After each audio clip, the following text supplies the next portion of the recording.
Je trouve qu'en fait c'est pour lutter contre le fatalisme.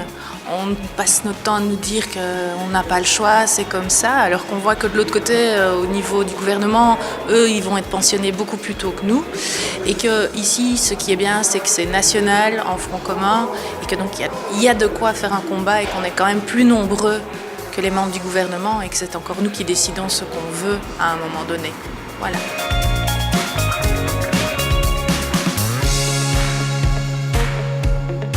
Het is zeker niet voordelig voor de leerlingen indien we tot zeker 67 jaar moeten lesgeven voor de klas. Op 67 jaar dan is men al, laten we zeggen, wat uitgeblust.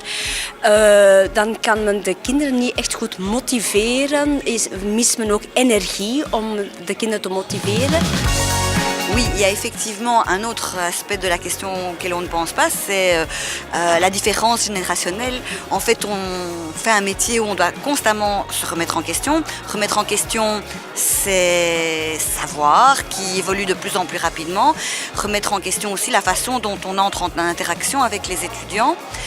Et là, il y a effectivement un gap générationnel qui s'approfondit de plus en plus et de plus en plus rapidement. Dan denk ik dat het enkel en alleen maar mogelijk is als er ten eerste weer middelen worden ingepompt in het onderwijs om ervoor te zorgen dat de werkdruk ten eerste wordt verlaagd en ten tweede dat we ook gaan naar een functiedifferentiatie waar oudere werknemers effectief ook hun know-how kunnen gaan delen met de jongere werknemers.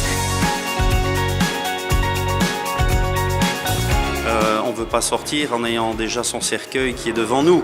Non, on a d'autres choses à faire dans la vie. Il y a aussi l'aspect économique. Un pensionné n'est pas mort. Il va aussi introduire sa pension dans le secteur économique. Il va donner de l'emploi à un jeune qui va prendre sa place.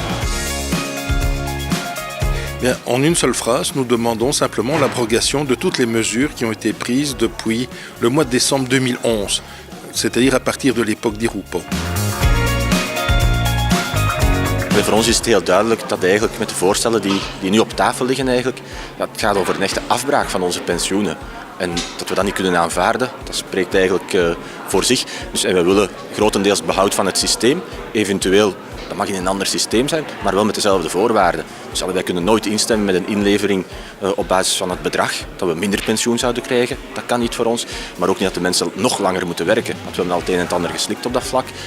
En nog langer, dat kan echt niet. Hè. En dus in die zin moet onderwijs een zwaar beroep erkend worden om dat te voorkomen.